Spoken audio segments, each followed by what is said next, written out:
première rencontre, discussion autour des low-tech. Low-tech avec, pour intituler exact, je vais le reprendre pour la conférence donnée, pour ne pas me mélanger les pinceaux. On va essayer de présenter les choses correctement. Une solution d'avenir, ça c'est la question qui est posée pour ce premier rendez-vous, avec différents invités pour cette discussion. Un beau plateau occupé ici. Alors on va faire un petit tour de table et présentation. Je vais vous laisser le soin de vous présenter par vous-même. C'est la meilleure chose, me semble-t-il. On va commencer de gauche à droite. Allez, pourquoi pas. Bonjour. Bonjour. Je vous laisse vous présenter. Oui, alors je m'appelle Alice. Je fais partie d'une association qui s'appelle l'Atelier du Zéphyr, qui est dans le département de la Loire, à Saint-Denis-sur-Coise. On existe depuis environ 5 ans et ce qu'on fait, c'est accompagner les gens dans une démarche de gestion de l'énergie qu'ils utilisent dans l'habitat, à la fois pour les accompagner dans une démarche de sobriété et puis surtout tout ce qui est autour de l'autoconstruction des moyens, soit de production, soit d'économie d'énergie. Donc petit éolien autoconstruit, poêle à bois économe, cuiseur à bois, cuiseur solaire et tout ça. Les ateliers ou l'atelier du Zéphyr, effectivement, donc ici dans le département, au Mont-du-Lyonnais, près de Chazelles-sur-Lyon, à Saint-Denis-sur-Coise. Merci Alice d'être avec nous. Juste à tes côtés, bonjour. Bonjour. Vito. C'est ça. Pour le pseudo. Oui, mais je dirais pas mon vrai nom. Je ne m'y risquerais pas non plus, à vrai dire. Alors moi, je viens de Lille. Et j'ai une formation d'architecte urbanisme et ça fait une dizaine d'années que je publie des livres illustrés en auto-édition, mais c'est devenu mon principal travail aujourd'hui. Et de fil en aiguille, je m'intéresse de plus en plus aux utopies écolo, des utopies concrètes, c'est-à-dire des utopies dans lesquelles on pourrait possiblement croire, qui n'ont pas encore trouvé leur lieu, mais dont on espère qu'elles vont le trouver assez rapidement. Et c'est donc assez naturellement que je me suis intéressé à la décroissance, à la permaculture, un petit peu comme Adrien, puis aujourd'hui au low-tech après certaines lectures. Et je rajouterai, en plus des livres illustrés, je dessine aussi pour des revues papier, ça existe encore, alternatives, sans pub, etc., notamment pour le journal de la décroissance, et puis d'autres aussi occasionnellement.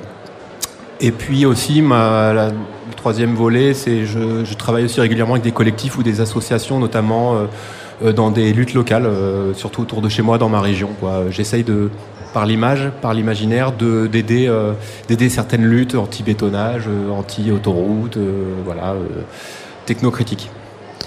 Technocritique, c'est ce dont il va être aussi question. On va en parler d'ici un instant au travers des low-tech. Merci Vito d'être avec nous. Alors, vous êtes là depuis hier, vous étiez présent également au débat sur le film dont on va parler aussi d'Adrien, Low-tech, les bâtisseurs du monde d'après, au Méliès Saint-François hier en préouverture de ce Tatou Juste. Donc architecte, effectivement, le dessin est assez évidemment associé. Et la décroissance, vous parliez de ce journal qui est basé à Lyon d'ailleurs, et qui va faire aussi l'objet ici d'une rencontre. On va parler de la presse libre et indépendante. On est demain, aussi un média, et ce sera demain sur cette même espace radio. Avec l'Âge de Fer et la Brèche. Exactement, l'Âge de Fer présent ici, sur cet espace culture, juste à nos côtés.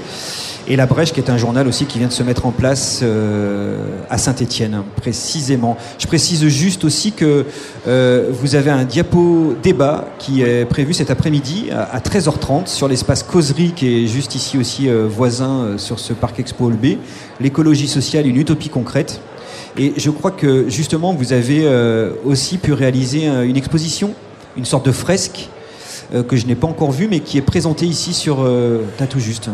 J'ai réalisé il y a 2 ans maintenant une fresque des low-tech. Donc en gros, on a essayé d'imaginer c'est un ingénieur du CNRS qui m'a contacté et on a essayé d'imaginer comment on pouvait représenter la low-tech, mais pas seulement le côté technique, mais la philosophie qu'il y a derrière.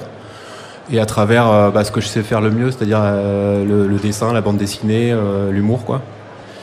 Et donc il y a effectivement à côté de l'expo, il y a cette fresque, c'est un grand dépliant qui est assez ludique. D'accord. Donc on peut consulter. Et puis le diapo-débat, le principe c'est que je projette des dessins toujours extraits de livres, de la presse, tout ça, de travaux divers. Et le principe c'est que les gens peuvent intervenir quand ils veulent, débattre ou parler de leurs expériences du quotidien, leur lutte.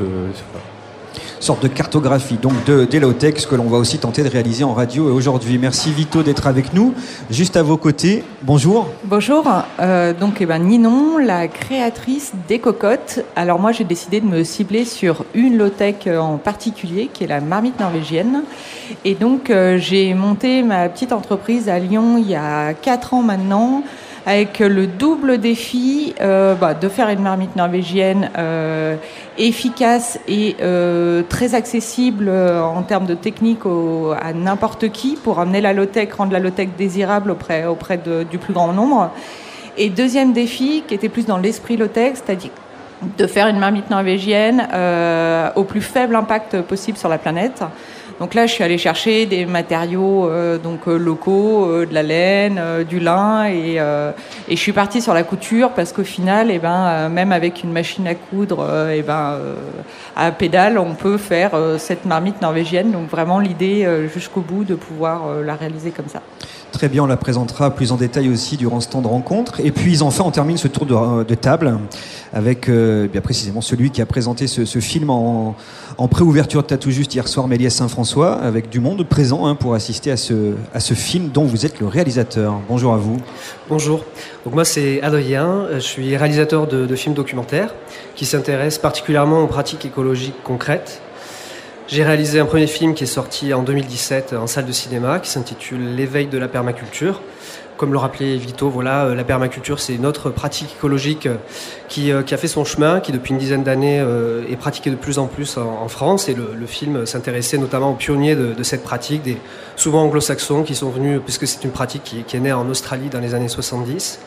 Donc voilà, un premier film qui explore cette démarche en France. Et 6 ans plus tard, j'ai réalisé et produit un film qui s'intitule Low-Tech, qui est sorti en juin 2023 et qui pour cette fois-ci s'intéresse à cette démarche des low-tech, qui la présente dans toute sa diversité.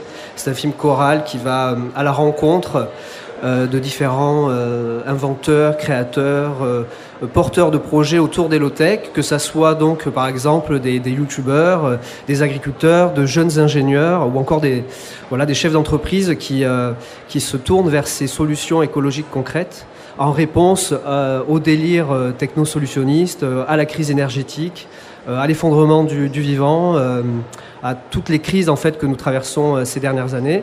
Et donc ça ouvre des portes, ça montre des solutions, comme on entendait là, une éolienne pour la production d'énergie, une marmite norvégienne pour conserver, prolonger la cuisson des aliments, des techniques à la fois simples à la portée de tout le monde pour vivre de façon beaucoup plus sobre et écologique.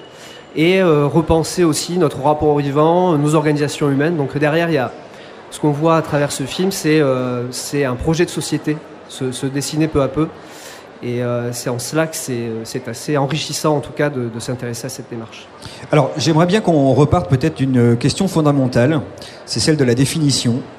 Et j'aimerais savoir comment vous appréciez aussi l'acceptation que vous avez de ce terme, de cette approche qui est là où les low-tech, alors qu'on, comme ça, de façon un peu évidente, mettrait en opposition à high-tech, haute technologie.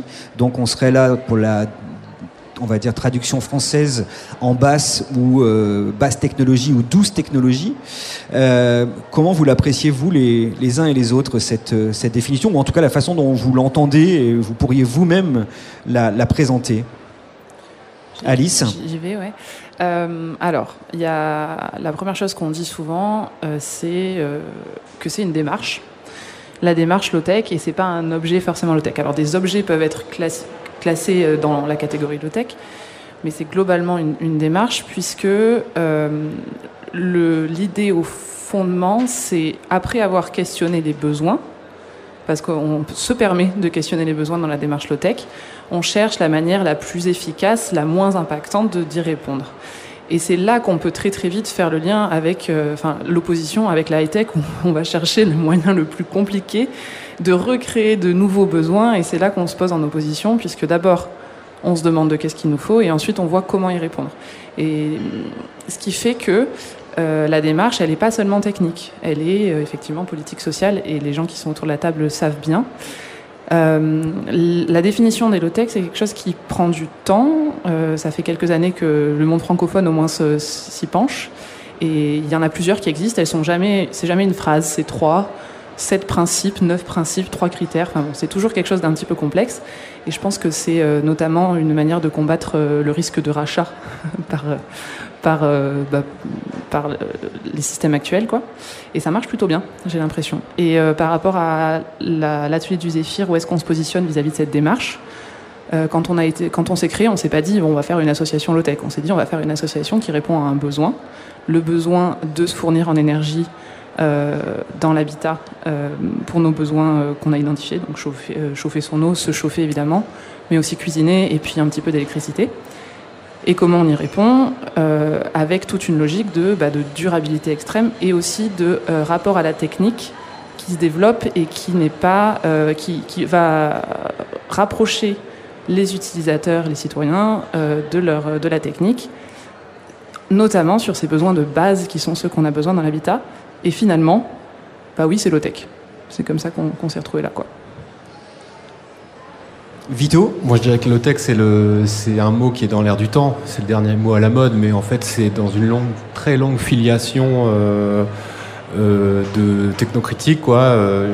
Il y a un siècle, on parlait je sais pas si ça vous dit quelque chose, les mouvements anarcho-syndicalistes. En fait, c'est la même chose. Ils voulaient retrouver le contrôle de leur outil de travail, donner du sens à leur métier, se désaliéner de l'industrialisation forcée, mais c'était pas forcément tout jeter de l'industrialisation, mais en faire quelque chose essayer de l'humaniser et donner du sens à son métier, à sa vie. Et puis après, il y a eu les mouvements importants dans les années 60-70. Alors à l'époque, on parlait pas de low-tech, on parlait Illich parlait de l'outil convivial, Schumacher parlait pas le pilote de course. Hein. Il parlait de techniques appropriées. Tu en parlais hier, Adrien, c'est Bookchin qui parlait de techniques démocratiques, où il mettait la question intéressante de la politique, de la domination, de l'oppression. Je crois que Jacques Ellul parlait, lui, de technologie douce. Donc, finalement, on ne fait que réinventer des recettes anciennes. Alors évidemment, le contexte actuel n'est pas le même. C'est ça. Mais l'idée, c'est de réinventer un modèle socio-technique, pas seulement technique, qui prenne en compte les limites, et puis surtout qui accepte de remettre en question le dogme dominant de notre époque depuis au moins 2 siècles, voire plus, qui est le mythe du progrès à tout prix, du progrès sans fin. De mon point de vue, il faut vraiment comprendre que c'est un mythe qui ne peut pas tenir. Et il ne faut pas hésiter parfois à remettre en question le progrès. Et ça, c'est très difficile parce que quand on est dedans, c'est comme il y a plusieurs siècles avec d'autres dogmes. Et quand on essaie de renverser ça, on se fait souvent ostraciser, marginaliser. Mais un jour ou l'autre, on espère que ça prendra un peu plus. C'est marrant parce que vous prenez l'exemple du pilote automobile, mais finalement c'est une idée qui pourrait être tout à fait associée, hein, parce que d'ailleurs le film commence un petit peu ainsi, cette vitesse et course effrénée au progrès et à la haute technologie qui solutionnerait un petit peu le monde, mais qui renvoie effectivement aussi à cette période, comme vous le disiez, un peu en termes de temporalité, où des mouvements étaient déjà en place, hein, il y a 40, 50, 60 ans, et votre lancement de film, pour exemple, Adrien, m'a fait penser aussi un petit peu à cette question-là, dans le fait de reprendre le temps. On dit low-tech, on pourrait presque dire slow-tech aussi, quelque chose où on prend le temps. Et moi, je repense aussi à ce mouvement de 70, je ne sais plus quelle année, mais l'an 01, par exemple, oui, de Doyon, GB, adapté en film, effectivement. Mais reprendre cette idée on arrête tout, on se pose, on réfléchit. Et voilà. Donc on est finalement dans une continuité. Je ne sais pas si je lance un peu la question ou re-question, mais il reste Ninon et Adrien pour répondre également. Ninon ? Du coup, c'est vrai que je rejoins complètement Alice sur le fait que la low-tech, l'idée, selon moi, c'est de revenir à la base, c'est-à-dire mon besoin. Qu'est-ce que je cherche à faire ? Voilà. Et face à ce besoin, comment j'y réponds, je dirais, le plus simplement et le plus naturellement possible. Mais ça peut éventuellement, l'idée c'est que je pense que c'est dommage de toujours opposer avec la high-tech, parce que je pense que la high-tech a aussi sa place dans certains points où la médecine ou des choses comme ça, où c'est exceptionnel, et où il y a des besoins de pouvoir faire des choses, mais revenir à cette notion de quoi j'ai besoin, comment je peux y répondre, et ma manière d'y répondre le plus durablement possible. Est-ce que je pourrais utiliser cette technique longtemps? Et vraiment, l'idée, c'est vraiment d'avoir cette notion de faire les choses comme... On dit souvent faire les choses comme avant, mais se poser la question de comme avant, est-ce qu'il n'y avait pas du bon et comment ça ne peut pas répondre à mon besoin, quoi. Ok. Voilà. Il y a le comme avant, mais il y a le comment surtout, il me semble, parce que le besoin, alors en ce qui vous concerne, pour votre exemple, on a besoin de se nourrir, par exemple. Voilà. C'est surtout la question de comment le besoin il est là, alimentaire. C'est surtout de comment on fait, à la fois produire jusqu'à l'assiette, se nourrir. C'est surtout là où se pose aussi la question sur laquelle on rediscutera sans doute. Et je crois que d'ailleurs la question est bien posée à un moment donné dans le film sur cette question du besoin et de l'outil. Comment aujourd'hui la société finalement nous sollicite et à la fois nous met un peu au pied du mur et crée des besoins finalement.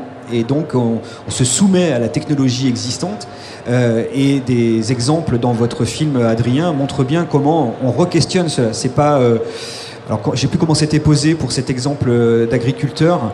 Ce n'est pas l'outil qui définit le besoin, mais inversement. Avant, on définit le besoin et on crée l'outil en fonction d'eux. Intéressant comme démarche. Ouais. C'est vrai que oui, les agriculteurs, notamment dans cette coopérative agricole qui est l'Atelier Paysan, installé en Isère, mais un peu partout en France aussi, notamment en Bretagne et dans le Minervois, ont montré que voilà, cette démarche de souveraineté technologique et comment les agriculteurs peuvent reprendre leur outil de production en main et en créant des outils qui s'adaptent à leur terrain, aux conditions pédoclimatiques, au changement climatique. Et comment est-ce qu'ils peuvent contrecarrer finalement les plans des industriels qui proposent des machines qui ne sont pas forcément dimensionnées ou adaptées à leurs pratiques agricoles. Par exemple, en l'occurrence, eux font de l'agriculture sur des planches, on appelle ça les planches permanentes. C'est une agriculture biologique de petite échelle, très concentrée en production. Et ça demande un soin particulier avec des machines particulières. Et bien évidemment, eux, ils ont réussi à créer une ingénierie et presque un contre-modèle industriel pour fabriquer des machines adaptées à leurs besoins. Donc ça, c'est un exemple assez crédible et qui inspire beaucoup en France. Si je peux compléter sur la définition des low-tech, c'est vrai qu'on le disait là, c'est apprendre à ralentir les low-tech, repenser notre rapport au monde. Et en effet, je pense qu'au-delà même de cette notion de la réponse à un besoin ou d'un courant technocritique, aujourd'hui les low-tech, c'est poser plusieurs choses. C'est déjà répondre à un impératif de durabilité, de soutenabilité, c'est-à-dire vraiment imaginer des systèmes techniques, sociaux, économiques qui sont faits pour s'inscrire dans le temps, qui vont résister aussi à des chocs, donc répondre à un impératif de résilience finalement. Donner la capacité à des individus, à des collectifs, à des territoires de s'adapter à ces chocs. Je parlais en introduction là de la crise climatique, les crises sanitaires, les crises géopolitiques. C'est important aujourd'hui de se relocaliser, de se territorialiser, de briser un peu les chaînes d'approvisionnement qui viennent de l'autre bout de la planète et de faire avec du local, de faire plus écologique, plus simple, plus sobre. Et peut-être aussi donc répondre à une nécessité absolue de transformation culturelle et peut-être trouver une réponse à la crise de sens que beaucoup d'individus, de groupes traversent aujourd'hui. Notre modèle de société, qu'est-ce qu'il produit ? Il fabrique du burn-out, il fabrique du bore-out, des gens qui savent plus vraiment quoi faire. Il y a eu cette notion de bullshit job qui a été assez évoquée à un moment. C'est vrai que les gens traversent des crises de sens et la réponse, ça peut être ça peut être justement cette démarche écologique qui permet de ralentir, de se reconnecter aussi aux éléments. C'est ça aussi les low-tech, c'est ce qu'a montré notamment l'expérimentation du low-tech lab avec la petite tiny house, des jeunes qui ont vécu 1 an dans une maison. Et en fait, l'enseignement principal qu'ils en ont tiré, c'est pas forcément la technique en elle-même, c'est la connexion au vivant, aux ressources. Voir que en effet le jour où il fait beau, ça permet de produire de la chaleur, de produire de l'énergie. Le jour où il pleut, de récupérer l'eau qui va nous servir et finalement qui va nous servir aussi peut-être pour se nourrir, pour faire la cuisine. Donc en fait, retrouver des liens, des connexions avec ce qui nous entoure. Et ça aussi, c'est assez rassurant. Et puis voilà, donc ça donne une réponse à la crise de sens que nous traversons individuellement et collectivement.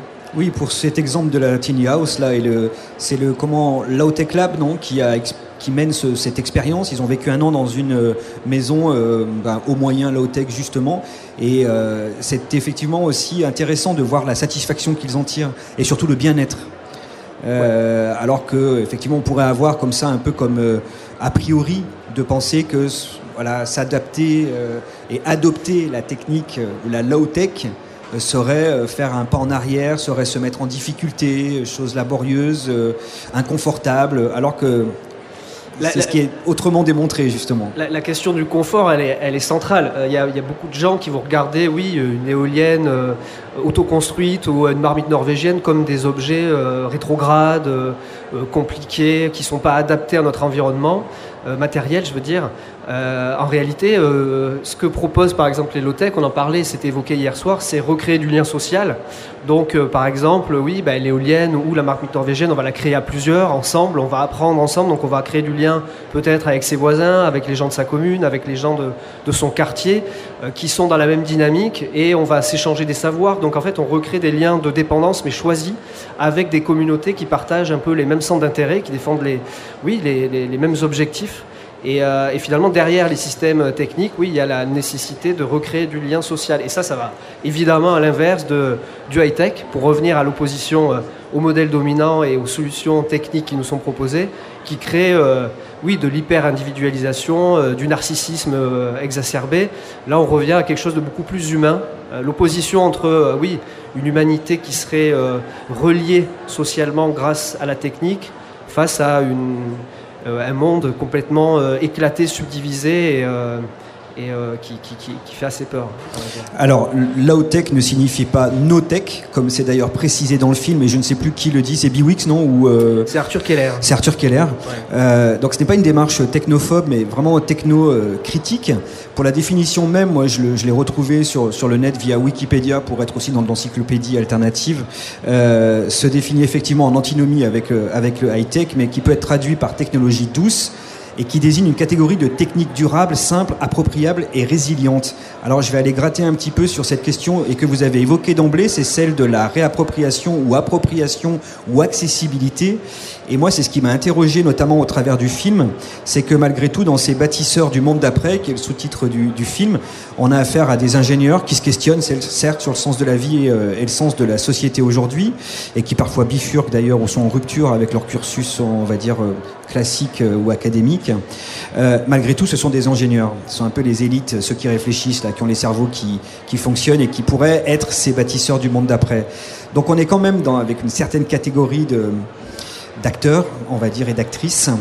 Et la question de la réappropriation et de l'accessibilité, quand on voit aussi les personnes qui font, ces fabricants, fabricantes, ça questionne, c'est-à-dire que l'accessibilité aussi s'interroge parce que ce sont véritablement des techniques qu'il faut se savoir faire, je dirais. Alors voilà, ça m'interroge un petit peu sur ce point-là, si vous voulez tenter d'y répondre. Avec plaisir aussi. Tout le monde veut y répondre.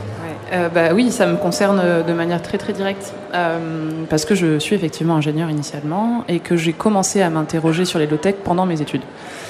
En 2016, on a organisé un petit événement sur le campus qui s'appelait, je voulais l'appeler ça, le Forum des low-tech. Personne ne comprenait. Je dis, va falloir que je redéfinisse ça, mais avec un sous-titre facile, ça s'appelait la réappropriation du développement. Et en fait, pendant cet événement, on a invité du Fab Lab, des Hackerspace, Wikipédia. On a regardé L'urgence de ralentir, un documentaire super intéressant. On aurait évidemment projeté ça si le film d'Adrien s'il avait existé. Et ça a été super. Et c'était donc sur une école d'ingénieurs, effectivement, mais notre public, c'était un petit peu des étudiants et puis d'autres gens, quoi. Le fait est que j'ai pas appris ce que il y a une bonne partie des choses que je fais aujourd'hui au sein de l'asso que j'ai vraiment pas du tout appris en école d'ingénieur. En revanche, ce que j'ai appris en école d'ingénieur, c'est il n'y a pas vraiment de problème insolvable. Sauf que ça, on n'est pas obligé d'aller là-bas pour apprendre ça. On peut juste se le transmettre, en fait. On peut se le transmettre dès l'enfance ou dans la vie adulte.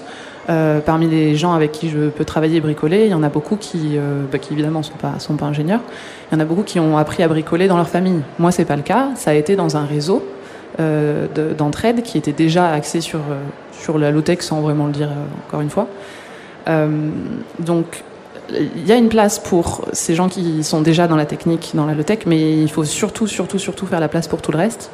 Et c'est hyper important parce qu'il y a une histoire de légitimité qui vient là-dedans, et l'envie profonde qu'on a, nous, à l'atelier du Zéphyr, justement, c'est cette histoire de réappropriation, de réempouvoirment, pour faire un mot qui n'existe pas, et de se dire que ça ne nous convient pas, cet éloignement qu'il y a justement entre les gens qui utilisent les choses et les gens qui les pensent. Et on a besoin de refaire le lien. Alors, ça passe par une pluralité de profils, dont une partie de gens qui vont savoir utiliser un logiciel de visualisation 3D, mettre des plans en cote et parfois effectivement réfléchir à des choses très techniques. Mais ça vient aussi beaucoup par tous les gens qui vont les utiliser, ces choses-là, et qui vont venir faire les retours. Par des gens qui vont transmettre, donc qui ne seront pas forcément les gens qui ont pensé, mais qui ensuite vont transmettre. Nous, on utilise beaucoup de technologies qu'on n'a pas du tout inventées. On les a récupérées de gens qui avaient pensé les choses et qui ont fait ce travail de rendre disponible. Et donc, en fin de compte, il y a vraiment besoin que tout le monde soit dans la démarche, et il ne faut surtout pas rester dans que le monde de la technique, quoi. Oui, Vito. Ça tombe bien parce que moi je suis pas du tout ingénieur. Et j'ai pas vraiment non plus je pense la mentalité. Et ouais, ce que je voulais dire, c'est que c'est un petit reproche qu'on pourrait faire au film, même si après je comprends, parce que ça peut être, je disais hier, ça a l'objet d'autres films. C'est que le film il montre beaucoup ce qu'on appelle les makers, parce qu'ils s'appellent comme ça un peu entre eux, les faiseurs. Et donc beaucoup d'anglicisme quand même. Ouais, c'est ça, il y en a beaucoup trop, mais ça m'exaspère. Mais la low-tech, c'est aussi plein d'autres choses. Et encore une fois, je reviens à l'affiliation. Il y a un problème de son, c'est ça ? J'ai l'impression que ça part un petit peu. C'est quand on fréquente, par exemple, alors je sais pas si c'est culturellement très présent ici à Saint-Étienne, mais dans ma région, il y a la culture du jardin ouvrier depuis des décennies. Et ça, on est totalement dans la low-tech ancienne. Il y a un côté vernaculaire, tout ce qui est vernaculaire, les savoir-faire paysans, tout ça, c'est pas des ingénieurs. Or, c'est la low-tech. Et moi, pour ce que j'ai vu sur le terrain, parce que il se trouve que je participe, en plus il y a des sons derrière. Quand on participe à des chantiers participatifs, à l'agriculture urbaine, les fameuses Vélorussions aussi, qui existent depuis plus de 50 ans, où en fait, ce sont des gens qui décident de rouler à vélo ensemble. Et entre parenthèses, c'est né dans les villes, mais aujourd'hui il y a des Vélorussions à la campagne, ce qui montre que effectivement, de plus en plus, on se rend compte que des choses qu'on associait à des trucs de citadins, un peu bobos, même dans les campagnes, maintenant il y a des Vélorussions. Mais là, vous évoquez des mouvements ou démarches alternatives, mais je vois pas en quoi vous l'associez à la question low-tech. Parce que jardiner, en soi, participer le jardin ouvrier, je veux dire. Faire la Vélorussion, par exemple, essayer de se priver de la voiture individuelle au quotidien, avec des enfants et tout ça. Essayer de consacrer une partie de son temps de la semaine à jardiner, à faire sa production alimentaire, même si on ne va pas être autosuffisant, mais au moins comprendre que l'effondrement écologique, il est lié à l'effondrement de la population paysanne. Alors je sais que l'atelier paysan, dans leur livre, parce que je ne sais pas si tu en parles dans le film, mais bon, ils ont des livres, comment sortir de l'agriculture de la machine, il prévoit qu'il faudrait 5 millions de paysans en plus dans les 10 ans, idéalement. Mais si ça se trouve, c'est pas forcément... C'est très compliqué de redevenir paysan totalement dans un contexte pareil. Peut-être que se réempaysanner, comme on dit, ça pourrait se faire selon des modèles qui n'ont pas encore existé, c'est-à-dire avoir plusieurs métiers, plusieurs activités. Et quand on participe, par exemple, au jardin ouvrier ou au jardin partagé, qu'on consacre une journée ou deux de sa semaine à ça, eh ben ça participe à ce mouvement-là. C'est pas quelque chose d'extraordinaire, c'est des trucs très simples, c'est des savoir-faire qu'on se transmet souvent. D'ailleurs, c'est pas des ingénieurs, c'est des retraités ouvriers ou d'un peu tous les milieux sociaux. Et c'est pas impressionnant, mais c'est pleinement dans la low-tech. Voilà. Sur cette question de l'appropriation, de l'accessibilité. Du coup, moi vraiment, ce qui est rigolo dans mon projet, c'est que j'ai fait de la low-tech sans savoir que je faisais de la low-tech. Quand j'ai lancé mon projet, il y avait vraiment l'idée de découvrir de partager une technique que j'utilisais depuis tout le temps, mais sans sans être dans une démarche low-tech. J'étais une démarche de mère de famille qui avait découvert cette technique, qui avait révolutionné mon quotidien, que je m'étais mis un petit peu à partager auprès de mes amis, et puis en me disant, mais pourquoi pas aller partager ça à monsieur et madame tout le monde qui pourrait l'avoir dans son quotidien, parce que c'est vraiment top. Et vraiment, j'ai axé tout mon process en pensant à ces choses-là. Et aujourd'hui, c'est vrai que, en ce qui me concerne moi, vu que je suis un peu sur une démarche de proposer un objet, on va dire, clé en main, même si j'ai une gamme plus élargie, de personnes... pas forcément dans une démarche écolo, pas forcément dans une démarche low-tech, pas forcément, ça va être la jeune retraitée qui n'a pas trop de temps et qui découvre cette technique et qui se dit « Ah bah tiens, effectivement, ça peut être génial quand j'ai mes petits-enfants ». Et en fait, ce que je trouve génial, c'est que j'emmène les low-tech chez des gens qui sont même parfois contre cette démarche, qui sont contre ces bobos écolos qui veulent revenir à l'âge de pierre, mais qui vont m'acheter une marmite norvégienne et qui vont de faire ralentir. Parce qu'en plus, on est sur un système de cuisson qui demande de prendre le temps. Donc moi, ce que j'adore dans la démarche que j'ai pu avoir, c'est un petit peu plus d'avoir le plaisir d'amener des low-tech chez des gens sans les pousser là-dedans, et un petit peu, voilà. Et après, ils reviennent me voir, ils me parlent du four solaire, ils me parlent de tout ça voilà. Pour justement nous préciser de quoi il s'agit, comment vous avez fait cette rencontre avec la marmite norvégienne, par exemple? D'où vient cet objet? Qu'est-ce qui fait que vous voulez être approprié déjà, que cela vous a intéressé? Alors moi, c'est super rigolo parce que c'était en Afrique. J'étais en Afrique du Sud, donc en expatriation, et c'est une dame qui était pas loin de chez moi, qui me voyait un petit peu débordée avec mes loulous, avec le quotidien, tout ça, et qui m'a montré qu'avec un carton et plein de couvertures, je pouvais faire cuire mes aliments tout seul, quasiment. C'est-à-dire lancer ma cuisson, enrouler tout ça dedans et laisser finir de cuire pendant que je faisais autre chose. Et du coup, j'ai attaqué ça et en fait, c'était absolument génial parce que quand il fallait passer à table, c'était tout le temps prêt, c'était tout le temps bon. On était dans un pays étranger, moi j'avais la culture française, donc envie de cuisiner des légumes, des choses comme ça, et ça me permettait de faire des choses et du coup c'est là que je me suis mis un petit peu à regarder, à la bidouiller un peu plus que par le carton couverture qui, il est vrai, est pas très très vendeur quand vous avez des amis qui arrivent, et du coup à faire un système de gros poufs dans lequel je mettais mes casseroles. Et en fait je suis revenue en France avec mon système, et c'est vrai que quand les amis venaient manger et qu'ils me voyaient avec eux à l'apéro tranquille, qui me voyait, du coup on revient sur le fait de prendre soin de soi quelque part, par elle-même la low-tech prendre soin de nous, et tu peux pas m'expliquer ton système, donc des gens qui n'étaient pas là-dedans, et j'expliquais, et du coup j'en ai fait 1, 2, 3, je me suis dit mais en fait il y a plein de gens qui connaissent pas ça, et si je me lançais pour faire connaître ça, mais du coup en étant très très loin de tout ce mouvement de gens low-tech, tout ça, et en me disant allez go, j'ai envie de reprendre le boulot, et j'y vais. Et puis je pense qu'après j'étais de fait dans cette démarche où je pouvais pas faire ça avec des produits n'importe comment, parce que ça m'avait, je pense, obligé aussi à ralentir, à repenser les choses, et de fait, je suis restée dans une démarche low-tech qui a été de mettre des produits sains, naturels, et puis d'arriver au bout. Donc la marmite norvégienne, c'est un principe de cuisson lente. Voilà, en fait c'est un super isolant dans lequel on va mettre sa casserole pour finir de cuire.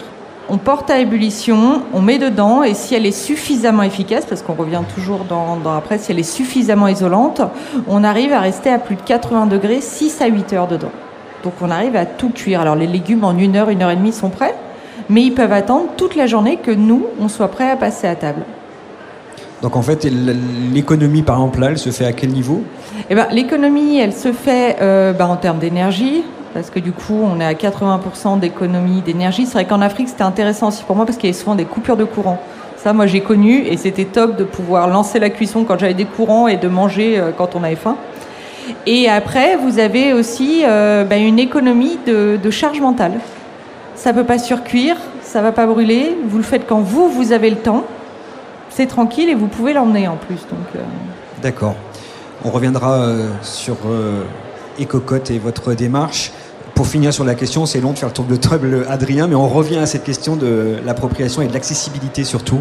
Alors, oui, c'est vrai que c'était un parti pris aussi d'aller voir les faiseurs, pour parler français, Et il faut bien se rendre compte aussi que c'est structurel à ce mouvement donc qui est né dans les années 2010 en France. En fait, les low-tech, ce terme-là en tout cas, il est mis à disposition par Philippe Biwix qui sort ce livre L'âge des low-tech en 2014. Au même moment à peu près, Corentin de Châtel-Perron lance l'aventure du Low-Tech Lab, part avec le Nomade des mers, un catamaran à la rencontre des low-tech dans les pays du monde entier en fait. Ça a fait l'objet de séries sur Arte, donc ça crée déjà, ça nourrit un imaginaire, et il se trouve que Philippe Biwix est un ingénieur, Corentin de Châtel-Perron sort d'une école d'ingénieurs, c'est plein de jeunes ingés qui s'agrègent en fait derrière cette idée-là, en effet qui n'est pas d'hier, c'est une prolongation de la pensée technocritique des années 60-70.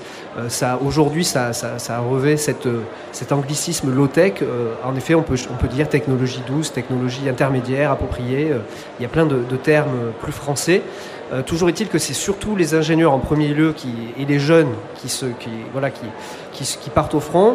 Dans les écoles d'ingé aussi, les écoles d'archi, les écoles de designers. Donc ça parle surtout à cette nouvelle génération qui est soucieuse de faire le bien pour la planète, qui réagit, je disais, à l'effondrement des écosystèmes, au bouleversement climatique. Mais il faut bien se rendre compte que juste à côté gravitent d'autres univers où là c'est beaucoup plus transgénérationnel. Si on va dans un atelier de réparation, si on va dans un tiers-lieu, si on va dans une ressourcerie, là on verra pas forcément le même public, mais en réalité ce sont là en revanche des milieux connectés qui se côtoient, qui se fréquentent. Donc il faut se rendre compte que c'est le parti pris du film d'aller voir ceux qui créent des choses de leurs mains, même s'il y a quand même une certaine diversité, parce qu'on se rend compte que finalement il y a le youtubeur Barnabé Chaillot qui n'est pas ingénieur, ses parents sont potiers, il est plutôt dans l'artisanat à l'origine. Et très bricoleur en tout cas. Très bricoleur, mais on voit qu'il y a des agriculteurs, qu'il y a des chefs d'entreprise, donc il y a une forme d'accessibilité, mais c'est vrai qu'il y a aussi une forme d'élitisme, et c'est le désir d'ailleurs de tous ces porteurs de projets, c'est d'ouvrir au maximum leurs propositions, de faire en sorte que tout le monde se sente inclus et responsable dans cette affaire. Et il ne faut pas oublier que tout le monde n'aura pas forcément goût pour le bricolage, pour bosser ou avoir d'ailleurs le temps de faire son jardin, de créer ses objets, de créer sa marmite norvégienne. Alors peut-être qu'il y a aussi de la place pour commercialiser des objets qui sont fabriqués dans une forme d'éco-industrie locale, en petite série, et qui seront peut-être, et espérons, à la portée de tous les porte-monnaies pour répondre à des besoins sans forcément être expert en bricolage. On pourra s'acheter un chauffe-eau solaire, une marmite norvégienne. L'éolienne, je suis pas certain, mais en tout cas, il y aura des systèmes techniques qui pourraient être mis à disposition du public, et qui, là, pourraient être aussi facilement réparables, qu'on pourrait prendre en main. Et là, ça donne une autre dimension peut-être à cette démarche low-tech. Ninon ? Oui, et c'est vrai que je voulais juste rajouter que pour le coup, alors là je vais pas forcément faire des copains, mais c'est pour le dire. Moi j'ai un peu rejoint j'ai découvert, je faisais la low-tech et j'ai pris contact avec le Low-Tech Lab, un petit peu en rejet de cette ingénierie. Parce qu'en fait, dans mon cas à moi, je me suis aperçue qu'à un moment donné, il y avait beaucoup d'ingénieurs qui réfléchissaient parfois un petit peu trop en oubliant le sens du produit à la base, et qu'on se retrouvait avec des gens qui diffusaient, je me retrouvais un peu sur les salons à voir des gens qui m'expliquaient je fais de la low-tech, et qui pensaient qu'on pouvait faire une marmite norvégienne avec une caisse de vin et une couverture de survie. Chose qui, pour le coup, n'est pas assez efficace pour finir de cuire, parce qu'on oubliait ce qu'on appelle la sécurité alimentaire, qui est que on doit maintenir au-delà de 63 degrés les aliments pendant tout le processus de cuisson. Alors ça, nos grands-mères, du moins au départ, c'est quelque chose qu'ils faisaient instinctivement, qu'ils avaient. Et là, en réfléchissant, quelque part, je me suis aperçue que j'étais des fois face à des gens, surtout des ingénieurs, qui étaient là à me parler. Alors, je suis thermicienne à la base, donc ça allait bien, mais de rayonnement, convection, ils réfléchissaient très techniquement, mais ils avaient oublié l'objet, quelque part, qu'il va falloir cuire les aliments. Et il va falloir cuire les aliments, et ça veut dire qu'il va falloir que je sois au moins à 80 degrés à l'intérieur de cette boîte adiabatique, ou comme ils veulent les appeler. Et en fait, moi, j'ai rejoint le mouvement low-tech en me disant, attention, un petit peu, oubliez pas le sens, et même si on est dans l'autoconstruction, le faire ensemble, Il y a des savoir-faire, et alors le mot que j'aime pas utiliser, qui est un petit peu la norme, mais pas la norme française, qui est un document monstrueux qui vous bloque dans ce que vous faites, qui est un petit peu, attention, on peut faire des machines tournantes, et quand on fait des machines tournantes, il peut y avoir des problèmes de sécurité de base, et il faut pas les oublier. Et c'est vrai que des fois, j'ai pu me retrouver face à des groupes de jeunes ingénieurs qui redécouvraient les choses, mais sans un peu le savoir-faire des anciens, et on était dans des redécouvrir la poudre et même passer à côté du truc de base en fait. Et ça m'avait un peu interpellée en disant il peut peut-être y avoir une place, et c'est pour ça que le Low-Tech Lab m'avait même invité pour les pros entre guillemets, un petit peu en on va dire en conseil ou en accompagnement. Et aujourd'hui c'est quelque chose que je fais énormément avec le Low-Tech Lab pour aider là-dedans. Il s'agit aussi d'être critique de la technocritique, finalement. C'est aussi le but dans le lien que cela crée aussi également. On voit, notamment au travers du film et des expériences qui sont menées, expériences justement. Je crois qu'il y a un côté très encore laboratoire et qui se fait, mais surtout par l'échange, par le retour, la critique et tenter d'optimiser aussi les choses, les expériences précisément. Il y a un mot-clé, moi, qui me semble assez évident, c'est la transmission. Alors prendre le temps aussi, mais on le voit par les expériences notamment là, de l'atelier paysan, de cet agriculteur qui doit concevoir son propre outil et qui bien fait appel à du savoir-faire et qui optimise justement et qui l'expérimente dans le temps. Voilà, on ne dispose pas d'une machine comme ça en claquant des doigts. Il faut l'expérimenter, il faut la travailler, l'optimiser. C'est le cas aussi finalement pour Zéphyr.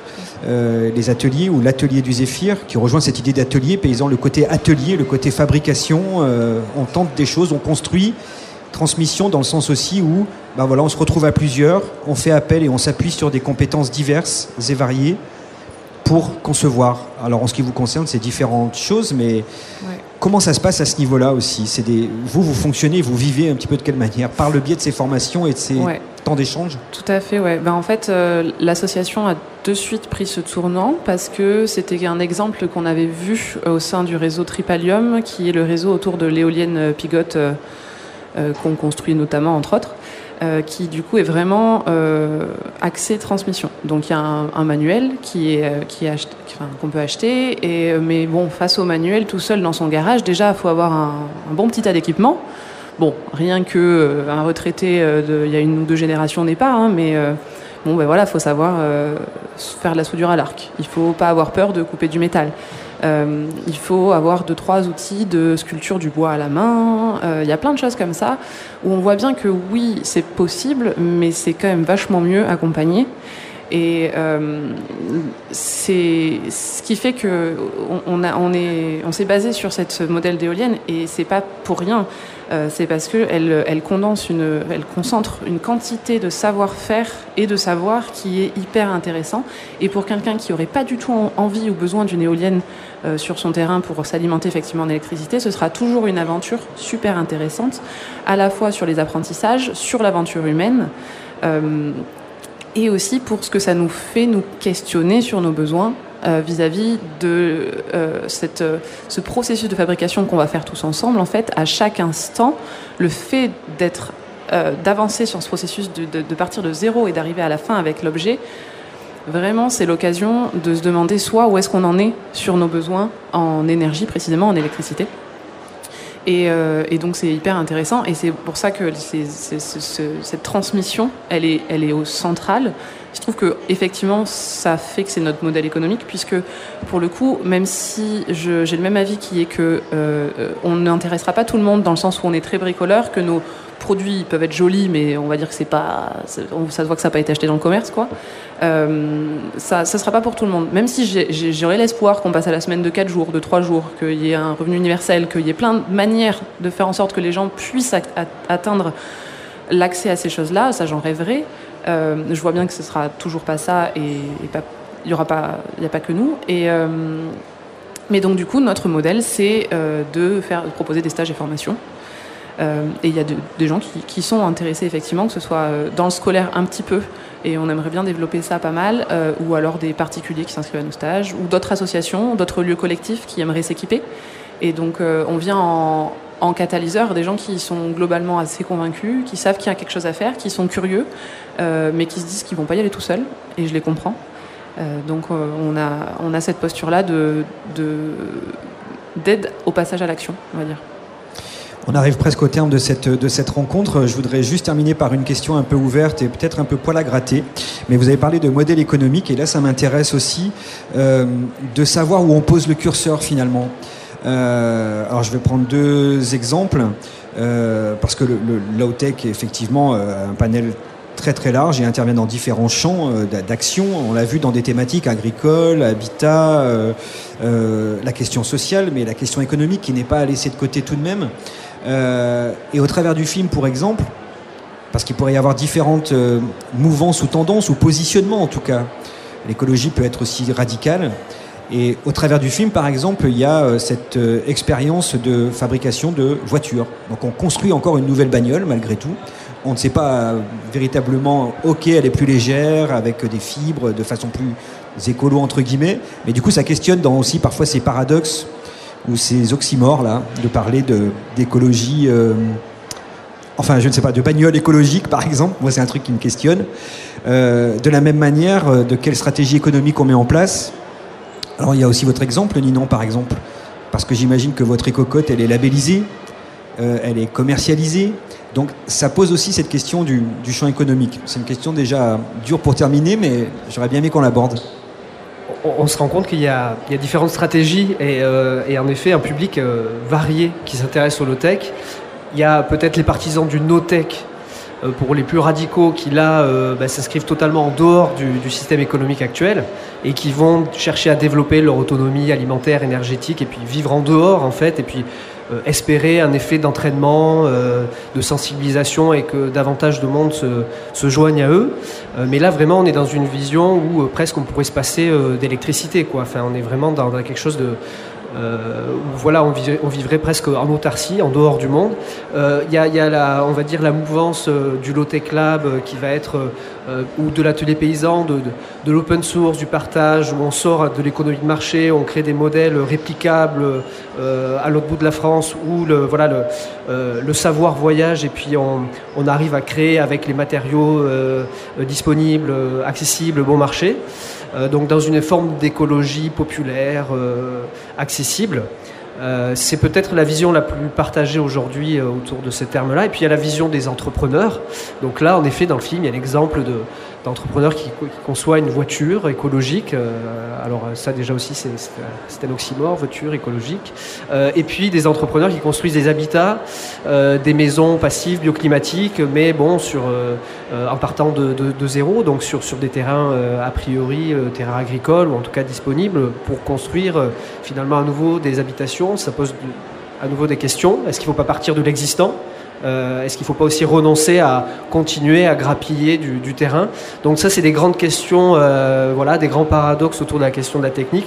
Donc finalement aussi, je dirais que le troisième groupe, c'est ces entrepreneurs et qui sont souvent portés par l'ADEME, l'agence du développement et de la maîtrise de l'énergie, l'agence de la transition en fait, qui subventionne parfois ce genre d'entreprise, même si, par exemple, pour revenir à l'exemple de la voiture, c'est compliqué, la voiture elle est toujours pas commercialisée, il y a eu nombre de tentatives comme ça d'objets low-tech qui seraient produits en grande série, par exemple un lave-vaisselle, un lave-linge, une voiture, et on voit qu'à chaque fois ça coince parce qu'en fait on est dans une industrie de monopole et il y a des freins très puissants pour la commercialisation de ces objets. Donc en fait ça va être compliqué de voir des voitures écologiques rouler dans les rues prochainement.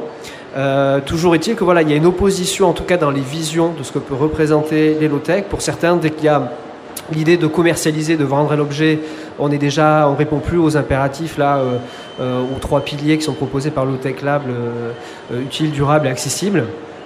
Parce que une voiture c'est commercialisé à 15 000, 20 000 euros, c'est pas accessible à tout le monde et puis en plus comme je disais, on peut pas la réparer facilement.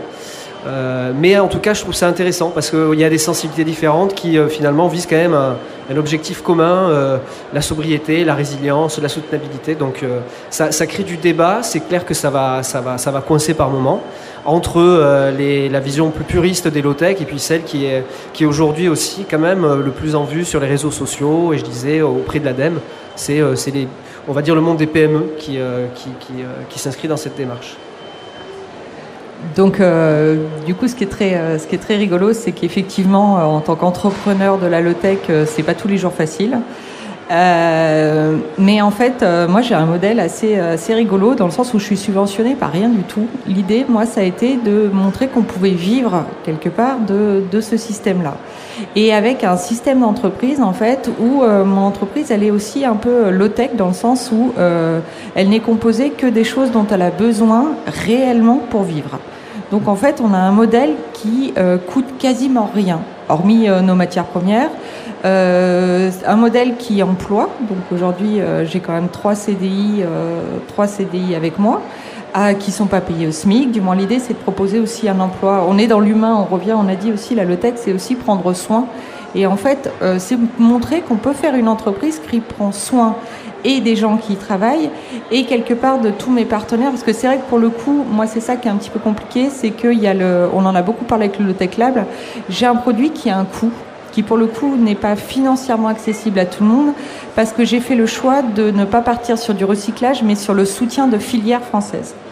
Donc de la laine française et du lin français. Donc économiquement, à un moment donné, moi j'ai des cours matières premières qui sont très importants et qui se retrouvent à la fin.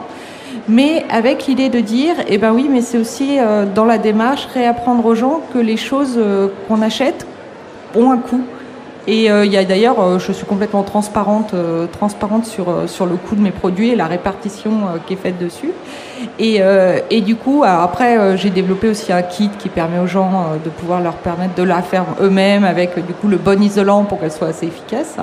J'ai mis tous mes plans parce que j'ai réussi à l'améliorer techniquement en open source sur le Low-Tech Lab. Là-dessus, voilà. L'idée, c'est d'accompagner, mais de proposer aussi aux gens qui la veulent elles-mêmes toute faite, et en disant que ce n'est pas à être capitaliste que d'en vivre en fait. Mais par contre, dans un système, on revient sur des PME, on revient sur du local. Moi aujourd'hui, mon entreprise, elle est ce qu'on appelle en accroissance, c'est-à-dire que j'ai atteint un niveau où j'arrive à vivre, on arrive tous à vivre, on est bien dans notre local, et quelque part, s'il fallait grandir plus, ça voudrait peut-être dire accompagner une autre entreprise ailleurs, mais que voilà, ça peut aussi être des nouveaux modèles d'entreprise. Merci pour cet éclairage. Oui, entreprendre, c'est pas forcément un gros mot, entre guillemets. Et d'ailleurs, c'est aussi dit au travers du film, dans les témoignages. Entreprendre, c'est surtout aussi faire collectivement.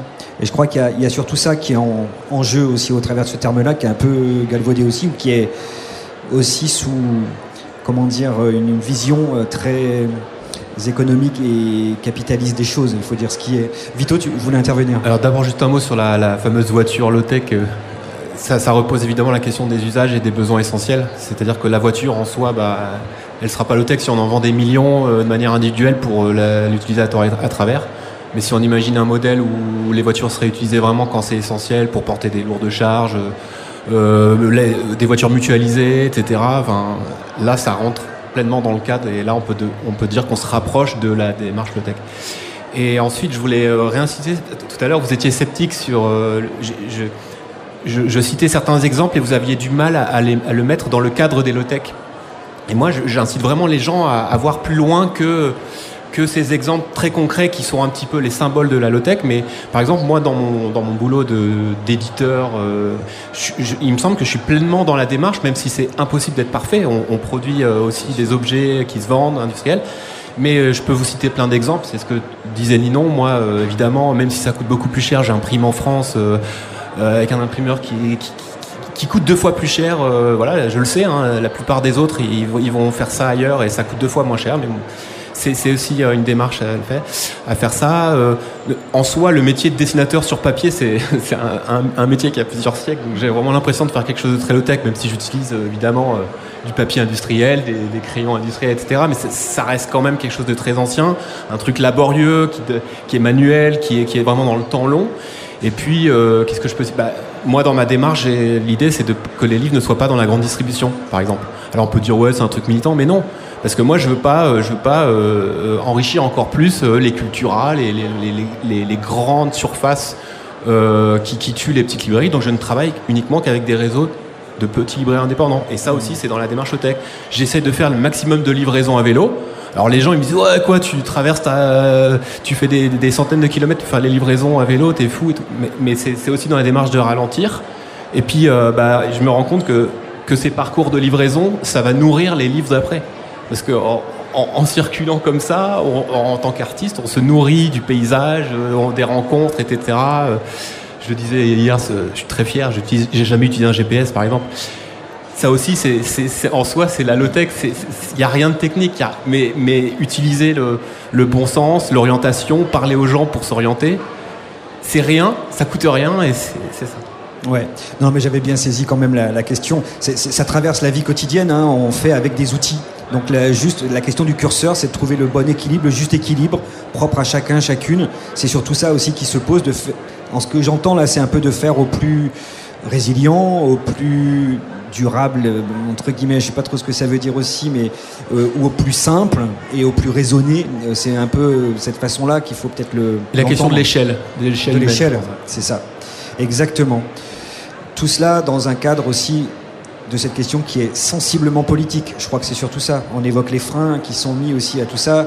Je crois qu'on est aussi dans un monde où on a une certaine vision de l'économie, de la technologie.